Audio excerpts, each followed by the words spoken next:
Welcome back to our creative blogs ಚಾನಲ್ಗೆ. ಇವತ್ತು ನಾವು ತುಂಬ ಟೇಸ್ಟಿಯಾಗಿ ಚಿಕನ್ ಗ್ರೇವಿ ಮಾಡಿಕೊಡು ಅಂತ ನಮ್ಮ ಅಕ್ಕನ ಕೇಳಿದ್ಲೆ. ಅವಳು ನಮ್ಮ ಅಕ್ಕ ತುಂಬ ಸಿಂಪಲ್ಲಾಗಿ ಮಾಡಿಕೊಡ್ತೀನಿ.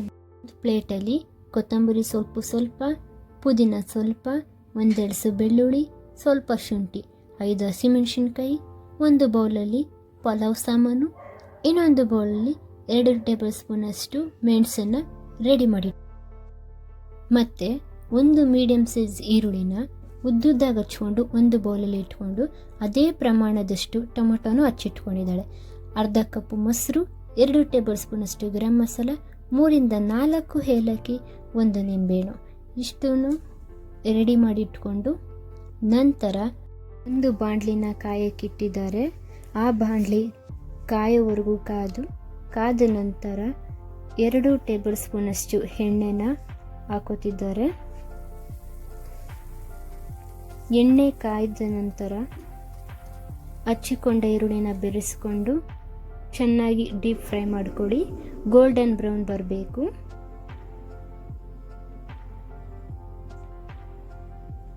ಆಮೇಲೆ ಕಟ್ ಮಾಡಿ ಇಟ್ಕೊಂಡಿದ್ದ ಟೊಮೊಟೊನ ಹಾಕ್ಕೊಂಡು ಅದನ್ನು ಗೋಲ್ಡನ್ ಬ್ರೌನ್ ಬರೋವರೆಗೂ ಫ್ರೈ ಮಾಡ್ಕೊಳ್ಳಿ.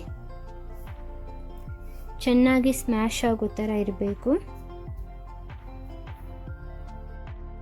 ಆಮೇಲೆ 2 ಟೇಬಲ್ ಸ್ಪೂನಷ್ಟು ಮೆಣಸನ್ನು ಸೇರಿಸಿ ಫ್ರೈ ಮಾಡ್ಕೊಳ್ಳಿ.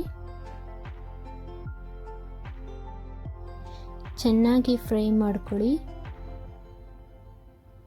ಫ್ರೈ ಮಾಡ್ಕೊಂಡಿದ ನಂತರ ಗೋಡಂಬಿ, ಗಸಗಸೆ ಎರಡನ್ನು ಸೇರಿಸ್ಕೊಳ್ಳಿ. ತುಂಬ ಟೇಸ್ಟಿಯಾಗಿ ಬರುತ್ತೆ.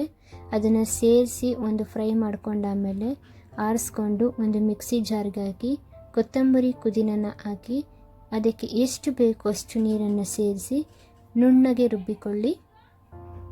ಮಿಶ್ರಣ ರೆಡಿಯಾದ ನಂತರ ಅದೇ ಬಾಣಲಿಗೆ ಚೆನ್ನಾಗಿ ತೊಳೆದು ಇಟ್ಟುಕೊಂಡಿರುವ ಚಿಕನ್ನನ್ನು ಹಾಕಿ ಅದಕ್ಕೆ 1 ಸ್ಪೂನಷ್ಟು ಅರಿಶಿಣನ ಬೆರೆಸಿ ಫ್ರೈ ಮಾಡಿಕೊಡಿ. ಮತ್ತು ಕರಿಬೇವು, ಉಪ್ಪು, ಕ್ಯಾಪ್ಸಿಕಮ್, ರುಬ್ಬಿರೋ ಮಿಶ್ರಣ ಎಲ್ಲನೂ ಸೇರಿಸಿ ಫ್ರೈ ಮಾಡ್ಕೊಳ್ಳಿ. ಗರಂ ಮಸಾಲ ಬೆರೆಸಿ, ಮೊಸರನ್ನು ಬೆರೆಸಿ ಚಿಕನ್ನು ಚೆನ್ನಾಗಿ ಫ್ರೈ ಆದ ನಂತರ ತಾನಾಗೆ ನೀರು ಬಿಟ್ಟುಕೊಳ್ಳಲು ಪ್ರಾರಂಭ ಆಗುತ್ತದೆ.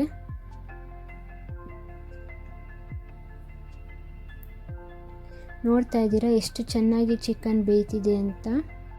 ಯಾದ ಚಿಕನ್ ಗ್ರೇವಿನ ಒಂದು ಬೌಲಿಗೆ ಬೆರೆಸಿ ಅದಕ್ಕೆ ಕೊತ್ತಂಬರಿನ ಸ್ಪ್ರಿಂಕಲ್ ಮಾಡಿದರೆ ತುಂಬ ಟೇಸ್ಟಿಯಾದ ಚಿಕನ್ ಗ್ರೇವಿ ನಿಮಗೋಸ್ಕರ ರೆಡಿಯಾಗಿದೆ. ಇದೇ ಮೊದಲನೇ ಸಾರಿ ನಮ್ಮ ಯೂಟ್ಯೂಬ್ ಚಾನಲ್ನ ನೋಡ್ತಾ ಇದ್ದರೆ ಪಕ್ಕದಲ್ಲಿರೋ ಬೆಲ್ ಐಕಾನ್ನ ಪ್ರೆಸ್ ಮಾಡಿ, ಲೈಕ್ ಮಾಡಿ. Thank you.